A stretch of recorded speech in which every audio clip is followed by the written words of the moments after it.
한번 따라해 보시겠습니다. 인생의 변화는 말의 변화다. 다 같이 한번 해봅시다. 시작. 인생의 변화는 말의 변화다. 네, 계속해서 우리 바울이 새로 부임한 유대 총독 베스도 앞에서 이제 베스도가 도움을 요청한 아그리빠 왕이 왔을 때 그들이 다 모인 자리에서 쉽게 말하면 자신을 청문회하는 것처럼 이제 불려가서 자기를 변론하는 내용을 쭉 기록하고 있습니다.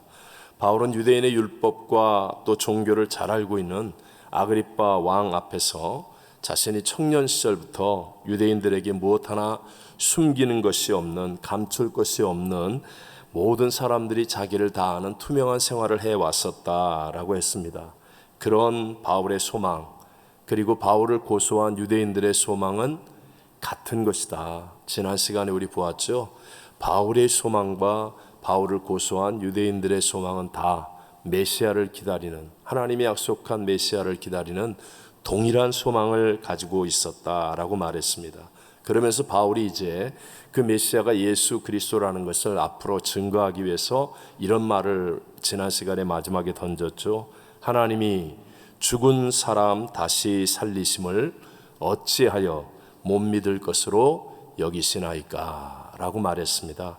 그러면서 이제 예수님이 바로 사망을 이기고 하나님께서 부활하게 하신 메시아이다 라는 것을 이제 앞으로 증명하기 위해서 이제 그 설명의 문을 바울이 여는 거예요.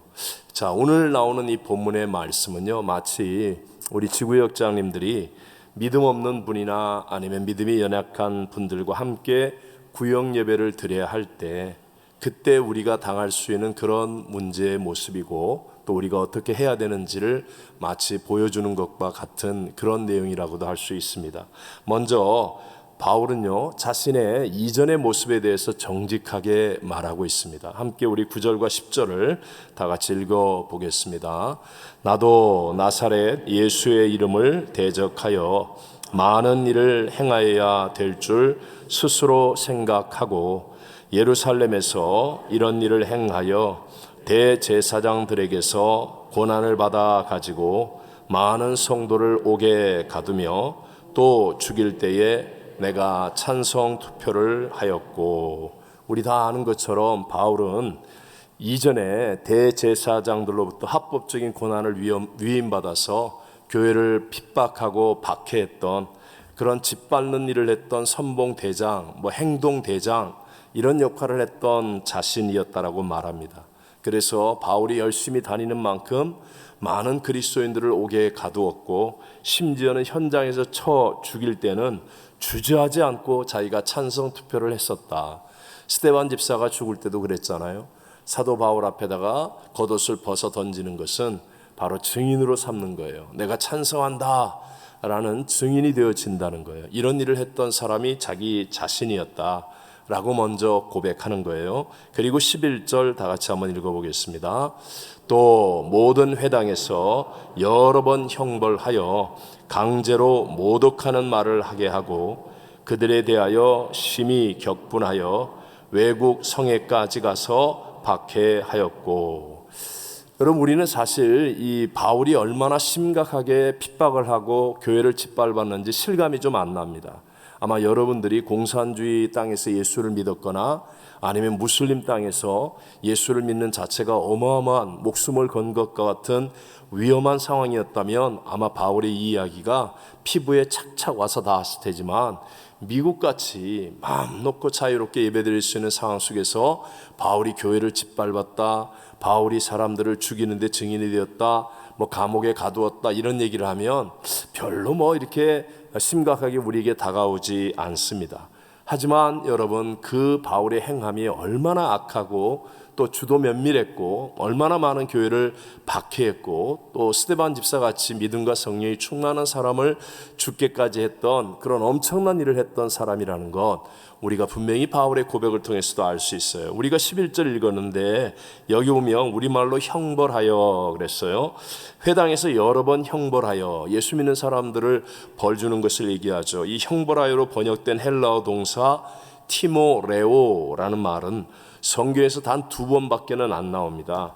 그러니까 아주 적게 사용된 단어이죠. 이게 쉽게 말하면 명예를 수호하기 위해서 복수한다라는 그런 의미를 갖고 있는 말입니다. 여러분이 쉽게 이해할 수 있는 말, 오늘날 이슬람 국가에서 소위 명예살인이라는 것 혹시 들어보셨어요? 명예살인, 신문 같은데 뉴스 같은데 가끔 나오잖아요. 가족 가운데 누군가가 이슬람의 율법을 심각하게 위반해서 가문의 명예를 실족하게 했다. 그렇게 생각할 경우에는 부모 또는 친척, 형제 이런 해당 가족들이 이 사람을 그냥 공개적으로 죽이는 거예요. 그리고 실추된 가문의 명예를 되찾는다고 해서 소위 명예살인. 예를 들어서 뭐 가서는 안 되는 여자가 뭐 어떤 남자에게 자유연애를 해서 시집을 갔다. 이슬람 율법으로는 안 돼. 내가 부모가 시키는데 가야 돼. 근데 갔어요. 그러면 그냥 가족 가운데 가가지고 가족의 명예를 실추했다고 해서 살인을 하고 이것을 명예살인 이렇게 얘기하기도 합니다. 뭐 기독교로 개종했을 경우에 그런 일은 뭐 말할 것도 없이 쉽게 일어날 수 있는 상황이기도 하고, 이런 명예살인과 같은 이 말이 오늘 바울이 사용했던 티모레오라는 단어 속에 포함되어 있는 말입니다. 그러니까 바울은 유대교의 명예를 위해서 적어도 진짜 하나님이 우리를 택한 선민이고 하나님이 우리에게 율법을 주셨는데 이 유대교를 모욕하는 그리스도인들을 가만히 둘 수 없다. 그래서 유대교의 명예를 수호하기 위해서 그리스도인들에게 복수를 했었던 사람이다라고 자기를 고백하여 얘기하는 거예요. 근데 여러분, 오늘 성경에서 우리가 살펴보고자 하는 내용은 이거예요. 바울이 사용했던 복수의 방법이 무엇이었습니까? 바울이 유대교의 명예를 회복하기 위해서 그리스도인들에게 사용했던 복수의 방법이 무엇이었느냐? 그것이 바로 그리스도인들로 하여금 강제로 모독하는 말을 하게 하고, 이게 오늘 성경에 나온 말이에요. 다시 한번, 그리스도인들에게 뭐를 하게 했다고요? 강제로 모독하는 말을 하게 했다. 이게 바로 이 복수의 방법이었다는 겁니다. 쉽게 말하면 강압적으로 너 예수 부인해, 예수 주가 아니라고 얘기해, 배교의 말을 하게 하고, 그래서 그들로 하여금 실추된 유대교의 명예를 회복해야 하는 그러한 방법으로 그리스도인들을 핍박했다라고 성경은 말하는 거예요. 여기서 강압적인 방법, 강제로 모독하는 말을 하게 하고 에서 사용되는 이 동사가 미완료형입니다. 미완료형은 한 번으로 끝난 게 아니라 계속하여 반복해서 했다라는 것이죠. 쉽게 말하면 당시의 그리스도인들이 사도 바울이 이제 잡아다가 옥에 가두거나 아니면 스데반 집사가 이 죽게까지 하는 그런 자리에서 너 강압적으로 말로 그리스도가 예수가 주가 아니라고 얘기해, 아무리 얘기해도 안 듣는다는 거예요. 안 듣는 거예요. 죽는데도 불구하고 예수는 주다, 예수가 그리스도라, 이렇게 얘기하고 죽는 거예요. 그래서 그걸 반복적으로 너 말로 빨리 부인해, 말로 부인해. 그래도 그렇지 않았다. 그래서 바울이 격분하였다는 거예요. 도대체 이놈들은 뭐길래 격분하여서 그리스도인들에 대한 박해의 범위를 넓혀가는 거예요. 그래서 이제는 이스라엘의 경계를 넘어서 외국 땅에 있는 그리스도인들에게까지 확대해가는 모습이 오늘 성경이 바울 스스로 고백한 내용입니다. 12절을 마지막 읽어봅니다. 그 일로 대세상들의 고난과 위임을 받고 다메섹으로 갔나이다. 그러니까 예루살렘에서 다메섹까지는 약 213km나 떨어져 있어요. 상당히 먼 거리죠. 자동차도 없고 아무것도 없는데 213km면 굉장히 멀리 있는 곳이에요. 오늘날의 시리아의 수도 다마스커스가 바로 이 다메섹입니다. 근데 거기까지 쫓아가서 그 안에 있는 그리스도인들을 색출하여서 예루살렘으로 연행해 오기 위해서, 그래서 바울이 이렇게 했다. 그러니까 이 말은 어떤 의미예요? 지독하다는 거예요. 아주 용의주도하고 지독하게 아주 끝까지 발본색원하겠다, 뭐 이런 각오를 말하는 거죠. 이렇게 지독하기까지 했던 바울을 통해서 우리가 깨달아야 할 하나님의 중요한 영적 원리가 있다는 거예요. 영적 원리. 그건 바로 예수를 믿는 사람과 예수를 안 믿는 사람의 차이는 바로 말의 차이로 알 수 있다는 거예요. 다시 한번, 강압적으로 예수를 부인하게 해도 예수를 믿는 사람은 부인해요, 안 해요? 안 하게 된다는 거예요. 진짜 예수를 믿으면, 내 안에 예수가 계시면 이 예수의 은혜가, 예수의 사랑이, 예수의 능력이 우리를 사로잡아서 절대로 부인할 수 없는 그런 용기와 결단을 보여줄 수 있게 될 줄로 믿습니다. 반대로 예수를 안 믿는 사람은 아무리 예수를 주라고 얘기하라 해도 할 수 없다는 거예요. 그래서 오늘 바울의 이 지독하기까지 집요하게 정말 할 수 있는 최고의 방법으로 그리스도인들에게 명예 복수를 하려고 하는 이 바울도 어찌할 수 없었던 것이 무엇이냐? 말로 강압적으로 부인하게 해도 진짜 그리스도인들은 한다, 안 한다? 안 한다. 안 한다. 여러분, 이게 우리에게 주시는 아주 정말 중요한 영적인 원리입니다. 그러니까 내가 이 땅을 살아가면서 비록 우리는 편안하고 자유하고 풍부한 미국 땅에서 신앙생활을 한다 할지라도 영적인 원리는 같다는 거예요. 영적인 원리. 내가 진실로 예수를 바르게 믿는 사람이라면 내 말에 예수 그리스도가 나타나요, 안 나타나요? 나타난다는 거예요. 나타난다는 거예요. 우리 마태복음 12장 32절 말씀을 같이 한번 읽어볼까요?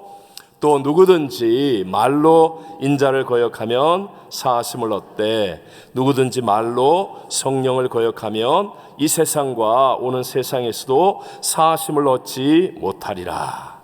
이 말로 분별한다, 말로 분간한다 이라는 의미를 우리에게 전해주고 있는 거예요. 바울이 그리스도인들을 박해할 때 썼던 방법이 말로 인자를 거역하게 하는 것이었고, 초기 그리스도인들은 말로 그리스도를 부인하지 않았다는 거예요.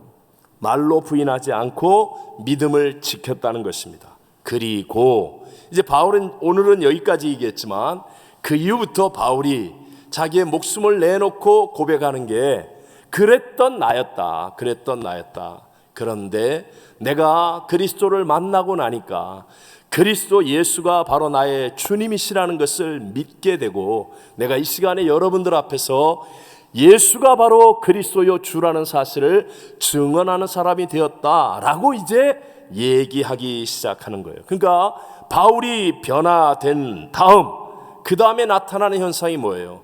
끊임없이 말로 간증하고 끊임없이 자신의 말로 믿음을 증거하며 하나님의 역사를 나타내었다는 것입니다. 여러분, 구역예배가 왜 중요한지 아세요? 대배나 이런 공예배, 큰 예배에서는 보통 선포를 듣습니다. 선포를. 그래서 방향이 정해지고 하나님의 어떤 뜻 가운데 거합니다. 근데 구역예배 같은 데 가면 우리가 간증하고 기도 제목을 나누고 함께 기도하고 받은 은혜를 나누고 기도 응답을 나누고 말로 고백하고 말로 선포하고 말로 나누는 현장이 되어지는 거예요. 바로 여기에서 하나님의 놀라운 역사들이 실제로 우리의 삶의 열매로 나타나게 될 줄로 믿습니다. 이 말의 고백과 말의 증거가 우리를 바로 믿는 자로 이끌어 간다는 거예요. 그래서 우리 지구역장님들이 해야 되는 정말 중요한 게 뭐예요? 말로 시인하게 만드는 거예요. 끊임없이 말로 시인하게 만드는 거예요. 말로 고백하게 만들고, 그래서 말로 간증하게 만들고, 말로 기도 응답을 고백하게 만들고, 기도 제목을 말하게 만들고, 합심하여 기도하게 만들고, 반드시 그렇게 하면 하나님은 살아계신 하나님, 하나님은 성경에 말씀하신 대로 반드시 역사하시고 증거하신 하나님이기 때문에 살아계신 하나님을 만나고 그 은혜로 승리하게 될 줄로 믿습니다. 여러분, 오늘날 우리 그리스도인들이 약해져가는 이유, 믿음의 말이 사라지고 있는 거예요. 우리 교회는 이렇게 간증 잘하잖아요. 여러분, 이 간증이, 오늘 세 분의 간증이 얼마나 위력이 있습니까? 그래요, 안 그래요? 어마어마하잖아요. 우리 한관문 집사님 아닌 것 같이 하면서 할 말 다 하잖아요. 더군다나 다음에 또 하겠다고 예고편까지 그냥 다 알려주고 가잖아요. 네? 이 간증의 말, 우리 최은미 권사님 이 간증, 이성범 안수 집사님의 간증, 이것들이 여러분 얼마나 감동적이고 또 하나님께 영광이 되고 이 가운데 성령의 역사를 가득히 채워놓습니까? 이게 여러분 우리를 살리는 하나님의 능력이 되는 것이거든요. 근데 오늘날 교회와 그리스도인들에게 이것이 사라지고 있는 거예요. 이 믿음의 고백이 사라지는 거예요. 여기서 어디 여러분 전도해 본 적이 언제예요? 전도해 본 적이 언제냐고요. 정말 여러분 다른 사람에게 정말 언제 간증해 봤습니까? 오늘날 제가 만나는 수많은 그리스도인들이 진짜 하나님을 간증하고 하나님의 복음을 전도하고 정말 없어요. 말의 고백이 없는 거예요. 입만 열면 세상 얘기, 놀러간 이야기, 맛집 이야기, 유튜브 이야기, 그냥 정치 이야기, 온갖 그냥 세상에 잡다한 정보와 소식 이야기. 그건 믿음의 고백이 아니잖아요. 믿음의 역사가 아니잖아요. 세속적인 것. 제가 하나님 앞에 부름을 받고 미국에 올 때 하나님이 제게 주신 말씀이에요. 그 중에 하나, knowing about God이 아니라 knowing God이 되게 하라고 그랬어요. 저한테 주셨던 말씀이에요. 제가 그래서 목회자 세미나를 가면 어떤 경우에도 제가 이 얘기를 합니다. 오늘날 사람들은요, knowing about God이에요. 하나님에 대한 책을 많이 읽어가지고 말을 많이 해. 아는 것 같아. 근데 그 안에 진짜 하나님을 만난 적이 없어요. 전부 다 knowing about God. 그래서 교회 얘기는 막 너무 잘해. 목사 얘기 너무 잘해. 교회 장로 권사 얘기 너무 잘해. 근데 진짜 knowing God이 없어요. 하나님을 만난 적이 없어요. 하나님을 말할 줄 몰라요. 하나님에 대해서만 얘기하는 거예요. 그거는 아무짝에도 소용없는 거라고요. 하나님의 역사와는 상관이 없는 거라고요. knowing God이 돼야 돼요. 그래서 우리는 하나님을 말하는 사람이 돼야 돼요. 그래서 구역예배 모일 때마다 우리가 내가 받은 작은 은혜이지만, 내가 받은 작은 응답이지만, 내게 주셨던 작은 약속의 말씀이지만, 내가 예배 때 받았던 약속, 또 생활 속에서 깨달았던 은혜, 자꾸만 믿음의 말을 고백하고 선포할 때 거기에 놀라운 하나님의 역사가 상승작용을 일으키게 될 줄로 믿습니다. 제가 이 설교를 준비하다가 충격을 좀 받았어요. 한국에 몇 년 전, 한국 얘기예요, 포털 사이트 검색 1위가 뭔지 그러니까 매번 바뀌지만 검색 1위까지 했던 내용이 뭐냐, 사흘이 뭐지 하는 거예요. 하루 이틀 사흘 나흘 할 때 사흘이 뭐지 그리고 물음표, 사흘 연휴 때문에 나온 거예요. 사흘 연휴가 됐어요. 국경일이 이렇게 겹쳐가지고 사흘 연휴가 됐는데, 왜 사흘 연휴인데 4일이 아니라 3일밖에 안 놀지? 이렇게 쓴 거예요. 뭔 말인지 알겠어요? 사흘을 사흘 이렇게 생각해가지고 4일로 생각하는 거예요. 4일. 왜 사흘이라고 그래놓고 3일밖에 안 노냐는 거예요. 그래서 누가 설명을 하니까 그럼 3흘 그래야지 왜 4흘 그러냐는. 이야. 그리고 나서요, 그 다음에 쭉 올라오는 얘기예요. 이게 올라오니까 어떤 선생님이 여학생에게 좋은 의미로 칭찬해 주기 위해서 너는 참 이지적이야 그랬더니 얘가 막 화를 팍 내더래요. 내가 그렇게 쉬워 보여요? 그러더래요. 이지적이야 그랬더니 영어로 이지. 남학생을 좀 권면하느라고 넌 너무 고지식에서 탈이야 그랬더니 너무 좋아하더래요. 높을 고 난 지식이 많대 막 이러면서요, 이러고 있더라는 거예요. 대학에서 월요일 날 주말에 숙제 리포트 한 거 다 내라는 의미로 교수님이 광고를 썼어요. 금일 과제 제출 요망 썼어요.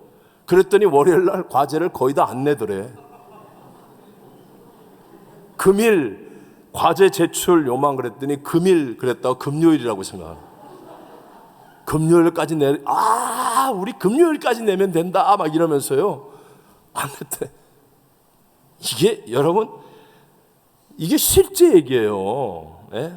왜 이래요? 교제가 없어서 그래요. 만남이 없어서.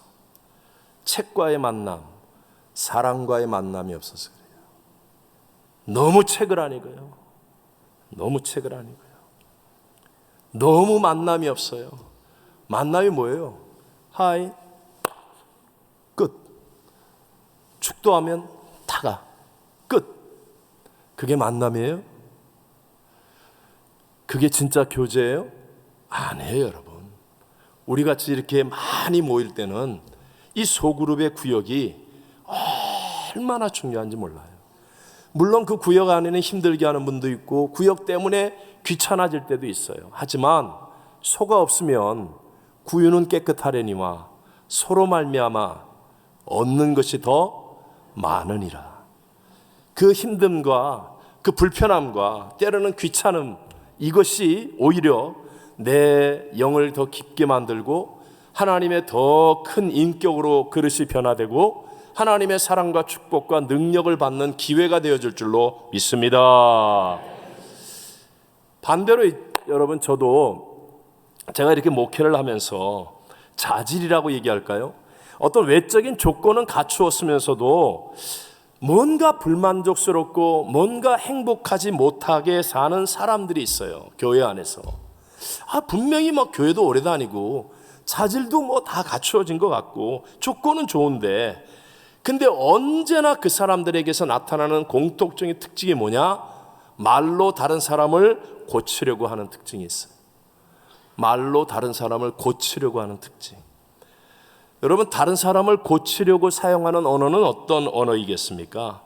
거의 대부분이 판단 또는 비판 또는 정죄, 책망, 거의 대부분이 부정적인 말들입니다.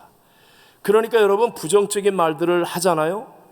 그러면 처음에는 자기가 가르치는 것 같고 자기는 맞고 너는 틀리다고 해서 내가 강한 쪽이 되는 것 같은데, 그런데 삶의 열매는 맺혀지지 않고 시간이 지나면 지날수록 반드시 내가 말한 대로 무너지게 되어 있어요. 그것이 자녀와의 관계든 부부와의 관계든 구역이든 공동체에서든 직장이든 어디에서든 마찬가지예요. 우리 예수님이 하신 말씀 마태복음 12장 34절 35절 같이 한번 읽어봅니다. 독사의 자식들아, 너희는 악하니 어떻게 선한 말을 할 수 있느냐? 이는 마음에 가득한 것을 입으로 말함이라. 선한 사람은 그 쌓은 선에서 선한 것을 내고 악한 사람은 그 쌓은 악에서 악한 것을 내느니라. 여기서 예수님이 가장 심각하게 독사의 자식들아 라고 말한 사람은 지금 예수님과 안식일의 논쟁을 벌이는 바리새인들을 말하는 거예요. 바리새인들이 어떤 사람들입니까? 그들은 율법을 잘 지키기 위해서 특단의 조치를 취하는 사람들이에요. 처음에 의도는 좋았지만 그러나 자기들이 조금 더 남보다 잘 지킨다고 하면서 그것으로 자꾸 다른 사람을 판단하고 정죄하기 시작하는 거예요. 비판하고 남을 고치려고 하는 사람이 되는 거예요. 그래서 결국 예수님께서 안식일에 손마른 병자를 고쳐주셨거든요. 그랬더니 어떻게 안식일에 병자를 고칠 수 있냐고. 자기들이 정한 법이거든요. 이건 하나님의 법이 아니라. 안식일에 병자를 고칠 수 있느냐고 하면서 예수님을 판단하고 비판하고 예수님을 가르치려고 하는 거예요. 이렇게 늘 말로 남을 고치려고 하는 사람은 결국 가보면요, 아무 열매도 맺지 못합니다. 제가 평생 목회하면서 말로 문제를 지적하고 말로 아무 개가 틀렸다, 아무 기관이 잘못됐다, 뭐가 잘못됐다, 이런 사람을 통해서 하나님의 열매가 맺어진 것을 본 적이 없어요. 본 적이. 정말이에요. 그리고 불행해요. 행복하지 않아요. 교회를 다녀도 하늘의 감격과 기쁨과 은총이 흐르지 않아요. 그래서 예수님이 이렇게 말하는 습관을 가진 바리새인들을 향하여, 여러분, 바리새인들을 우리 입장에서 본다면 대단한 신앙인들이에요. 근데 그들을 향하여 오히려 예수님은 독사의 자식들아 이렇게 말씀하는 거예요. 제가 목회하면서 확실하게 깨달은 것, 저도 평생 조심하고 계속하여 정신 차리고 애를 쓰는 것, 그것은요, 부정적인 말을 내뱉지 않는 거예요. 어리석은 사람은 부정적인 말을 쉽게 내뱉지만 여러분이 지혜로운 사람이 되려면 절대로 부정적인 말은 함부로 내뱉어서는 안 됩니다. 네? 우리 간증하는 분들 내가 오늘도 들으면서 참 정말 훌륭하다. 제가 참 이렇게 간증을 들으면서 야, 저분들 담임 목사가 누구냐 막 이런 생각이 막 어쩜 저렇게. 여러분 보세요. 어디 가든지요, 어떤 사람들 괜히 사람들 앞에 나서면 쓸데없이 부정적인 말을 하는 사람들이 있어요. 멋있어 보이는 것처럼. 여러분 오늘 힘드셨죠? 그러면 굉장히 막 동정적이고 막 공감이 되는 것 같고 그런 것 같죠. 그런데요, 그 가운데는 전혀 힘들지 않았던 사람이 그 말 듣는 순간에 힘 빠지고 힘들기 시작하는 거예요. 힘드셨죠? 이렇게 끝내면 안 돼요. 설령 그 연약한 사람을 위로하기 위해서 여러분 오늘 날씨도 더운데 힘드셨죠? 라고 말하고 나면 반드시 그 다음에 역전에 하나님의 믿음의 긍정의 말이 나와야 돼요. 이게 안 나오고 그냥 힘드셨죠? 이러면요, 이게 바로 하나님 보실 때 어리석은 자예요. 어리석은 자. 너는 아담의 후손이다. 거듭난 자가 아니다. 말하자면 믿음으로 역사할 열매가 없다. 이렇게 판단되어지는 거예요. 쉽게 얘기하면. 구역 예배 드리면서 찾아온 사람들에게 아유, 왜 이렇게 기가 죽어 있어? 왜 이렇게 힘들어해? 여기까지 끝나면 안 된다는 거예요. 그럴 수 있어요. 위로하기 위해서. 그러면 그 말을 하고 난 다음에는 반드시 그 다음에 믿음으로 역전되는 말. 그래도 오늘 우리가 함께 예배하면 하나님이 폭포수 같은 은혜를 주셔서 소망과 꿈으로 일어나게 해 주실 거야. 이걸 안 하면 여러분 박살나는 거예요. 박살나는 거예요. 하나님 앞에 아주 거대한 잘못을 만드는 거예요. 어떤 때는 설교자가 아니면 간증을 하거나 회중 앞에 서는 사람들이 종종 막 겸손한 척하면서 죄송합니다. 제가 준비를 잘 못했습니다. 뭐 이렇게 얘기하는 사람이 있어요. 그럼 저는 막 화가 여기까지 올라가요. 준비 안 했으면 강대상에 올라가지 말아야지. 왜 강대상에 올라가가지고 겸손한 척하는 거야? 그건 하나님의 믿음을 저버리는 얘기예요. 내가 준비가 덜 되었다 할지라도 주님이 나를 세우셨으니까 하나님이 필요한 놀라운 일들을 이루어 주실 것이라는 믿음의 고백이 나와야죠. 믿음의 고백이. 그게 없으면 자기만 망하는 게 아니라 듣는 자를 다 망하게 하는 거예요. 그런 말이 안 나오려면 차라리 아무 말 안 하는 게 훨씬 낫다는 거예요. 뭐 성도들 앞에서 간증할 때 여러분 정말 떨리네요. 떨리죠. 그럼 우리 다 웃잖아요. 근데 그거로 끝나면 안 된다니까. 떨리네요. 그러고 끝내버리면 안 돼요. 그런데 제가 오늘 하나님께서 힘주셔서 우리 같은 은혜를 나누게 해주실 줄로 저는 믿어요. 여기까지 가야 된다니까요. 우리 교회는 근데 그걸 너무 잘하잖아요. 너무 잘하잖아요. 그래서 내가 우리 교회 담임 목사가 누구냐고.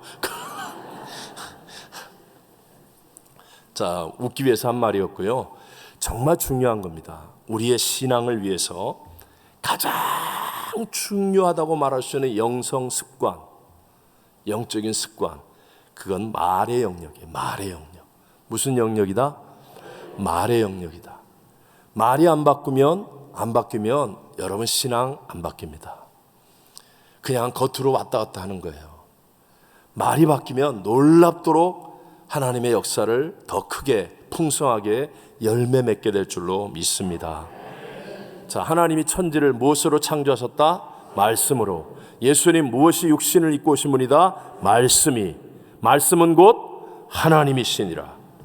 그렇기 때문에 먼저 내 말이 말씀이신 하나님이 증거되고 말씀이신 예수님이 증거되고 말씀은 곧 하나님이라 하셨기 때문에 내 말을 통하여 하나님의 믿음의 역사가 나오는 말이 나오게 해야 되는 거예요. 이거 훈련하는 거예요. 그래서 구역 예배가 중요한 거예요. 구역 예배 모여가지고 우리 정말 같이 생활 속에서 일어났던 하나님의 역사에 대해서 간증하고 한 마음이 되어서 서로를 위로하면서 격려하면서 기도하고 구역에서 모여서 찬송 부르고, 솔직히 구역 예배 드릴 때 찬송 부르면 이렇게 막 많이 모여서 찬송 부를 때는 마스크 쓰고 안 불러도 되잖아요. 안 부르는 사람이 있다고 여기 둘. 근데 구역 예배 다 앉아갖고 앉았는데 안 부를 수 있어요? 찬송 더 부르게 되고 손 붙잡고 기도할 때 더 간절한 기도 나오게 되고요. 그래서 이 말이 변화되는 거예요. 말이. 이게 구역 예배가 누릴 수 있는 최고의 축복 가운데 한 가지라는 거예요. 여러분, 오늘 새벽 예배 때도 하나님이 똑같은 말을 주었어요. 하나님께서 히스기야 왕을 무너뜨리기 위해서 이 저주의 말로 항복하게 만드는, 그래서 말의 힘이 우리를 무너뜨리는 것을 새벽 예배 때도 말씀하셨어요. 오늘 저녁에도 동일한 말씀을 주시는 거예요. 부정적인 말이 나오려고 할 때는 무조건 엎드리십시오. 하나님 앞에 엎드려 기도하면서요, 남편을 향하여, 자녀를 향하여 여러분 어떤 일이 있더라도 믿음의 말이 나올 수 있도록 기도하게 되시기를 바랍니다. 똑같아요. 저도 우리 다 아니까, 교회에 있는 분들은 아니까. 제가 오늘 예배 전에 중요한 모임이 있었어요. 줌의 모임이 있었습니다. 부정적인 말이 나올 수밖에 없는 그런 환경과 조건들이 많았어요. 그래서 제가 모임 전에 정말 간절히 기도했습니다. 하나님, 내 입의 말이 믿음의 말이 되게 하시고 부정적인 말이 되지 않게 해주십시오. 여러분은 어떻게 생각할지 모르지만 저에겐 정말 간절했어요. 간절히 기도하고 줌 회의하면서 정말 은혜 가운데 잘 맞췄어요. 기도하면 된다니까요. 기도하면 된다니까요. 그래서 기도하는 거예요. 매일 새벽에 나와서 하나님, 오늘도 나의 말이 천지를 창조하신 하나님의 말씀이 내 입에 담겨진 말이 되게 주옵소서. 말씀이 육신이 되오신 예수 그리스도가 증거되는 내 입의 말이 되게 하여 주옵소서. 믿음의 말을 선포할 수 있는 삶이 되게 주옵소서. 여러분, 이게요, 우리의 운명을 바꾸는 그런 시발점이 되어질 줄로 믿습니다. 중요한 순간에 하나님의 말씀이 나올 수 있도록 우리 자신을 훈련해야 되는 거예요. 이게 영적인 훈련입니다. 이성모 만수집사님이, 사장님이 갑자기 불러갖고 딱 물어보는 그 중요한 순간에 탁 하고 믿음의 말이, 하나님이 세밀하게 희미하게 주신 말씀이지만 그것으로 반응하여 자기의 감각 또는 이성 경험과는 전혀 맞지 않지만 할 수 있습니다 라고 얘기하여 하나님의 역사를 이룰 수 있었던 것은 하루도 빼놓지 않고 새벽 예배 나오잖아요. 여러분, 저걸 우연이라고 생각하세요? 나도 그날이 되면 되리라? 제발 착각하지 마세요. 저도 수없이 많은 주의 정도를 훈련하고 많은 성도들을 대하지만 결정적인 순간에 탁 하고 일어나는 사람은요, 평소에 훈련된 사람이에요. 사람들이 이렇게 얘기합니다. 저 사람한테 기회가 왔는데 나한테는 안 왔다고. 착각하지 마세요. 안 온 게 아니에요. 왔는데 다 흘려버린 거지. 평소에 훈련이 안 돼. 여러분, 성경의 내용을 보세요. 자, 이는 그리스도 예수 안에서 너희를 향하신 하나님의 뜻이니라 하신 게 세 가지 있어요. 뭐예요? 첫째, 항상 기뻐하라. 범사에 감사하라. 쉬지 말고 기도하라. 순서는 내가 중간에 두 개 바뀌었어요. 보세요. 거기에 붙어있는 부사가 다 뭐예요? 첫 번째가 기뻐하라를 어떻게? 항상. 그 다음에 기도하라는 어떻게? 쉬지 말고. 세 번째, 감사는 범사에. 이 말이 뭐예요? 평소에 이렇게 안 된 사람은요, 안 된다니까요. 기뻐할 일 있으면 나도 기뻐한다고 이런 소리나 하죠. 쉬지 말고 기도하라. 이게요, 안 된다니까요. 훈련이 안 돼 있으면. 범사에 감사하라. 이게 훈련이 안 돼 있으면, 평소에 훈련이 안 돼 있으면 안 된다니까요. 착각하는 거예요. 교만하게. 나는 할 수 있다고. 뭐가 할 수 있어요? 열 처녀가 다 신랑이 올 걸 알았다니까요. 신랑이 올 걸 알았어요. 열 처녀가 다. 신랑이 늦게 오니까 열 처녀가 다 졸았어요. 다 졸았어요. 근데 왜 5명은 슬기로운 처녀고 5명은 미련하여 신랑을 맞이하지 못하고 밖에서 어두움 가운데 내쫓깁니까? 평소에 준비한 사람이에요. 평소에 기름을 준비한 사람. 평소에 내가 하나님을 예배하고 평소에 내 입의 말이 어떻게든지 믿음의 말이 되도록, 구역이 모일 때 내가 그까지 구역 예배 안 간다고 내가 알아서 다 한다고. 물론 가능하겠죠. 근데 위험합니다. 내가 봤을 땐 진짜 위험합니다. 그냥 평소에 구역 예배 모여가지고 그런 말 하면 안 돼. 그러면서 긍정적인 말하고 또 긍정적인 말 간증하는 걸 들으면서 도전받고, 그래서 나도 모르게 변화되고, 평소에 평소에 이게 만들어지면 그날 주님이 오실 때, 아니면 그날 하나님이 내게 기회를 주실 때 반드시 하나님의 사람으로 점핑하게 되고요, 놀라운 역사를 이루게 될 줄로 믿습니다. 말이 바뀌는 건 솔직히 얘기해서요, 누구나 할 수 있는 일이에요. 그래요, 안 그래요? 그래요, 안 그래요? 근데 누구나 할 수 있는데 쉽지 않은 일이에요. 저도 어려워요. 저도 어려워요. 저도 부정적인 말이 막 하고 싶어요. 애들이 학교 갔다 오면 좋은 말은 별로 안 해요. 부정적인 말을 더 많이 하지. 엄마 누가 때렸어, 누가 어떻게 했어, 뭐 이러면서요. 좋은 걸 말 안 해요. 이게 우리 본성이라니까요. 저도 제 아내에게 전화를 가끔 합니다. 만날 시간이 별로 없으니까 전화를 하는 이유는 다 열받았거나 지금 컨디션이 정말 안 좋거나 그래요. 그래서 나도 말하면 내가 왜 이러지? 왜 이렇게 좋은 말은 하나도 안 하고 부정적인 말을 하고 있지? 이게 본성이라니까요, 본성. 그래서 여러분, 우리가 믿음의 말을 한다는 게 머릿속으로는 아주 쉬워 보이죠? 절대로 쉽지 않습니다. 이게 믿음의 공동체 안에서 평소에 우리가 간증하고 찬양하고 기도하고 서로를 위로하고 격려함이, 이게 평소에 이루어질 때 바로 이 안에서 놀라운 하나님의 새 역사들은 반드시 일어나게 될 줄로 믿습니다. 인생의 변화는 말의 변화로 시작됩니다. 말은 누구나 변화시킬 수 있지만 그러나 결코 쉽지 않습니다. 평소에 영적인 훈련을 통하여 우리의 말이 믿음의 말, 이것으로 변화되어 놀라운 하나님의 역사를 이루는 우리 지구역자님들, 또 우리 모든 성도들 되시기를 주의 이름으로 축원합니다.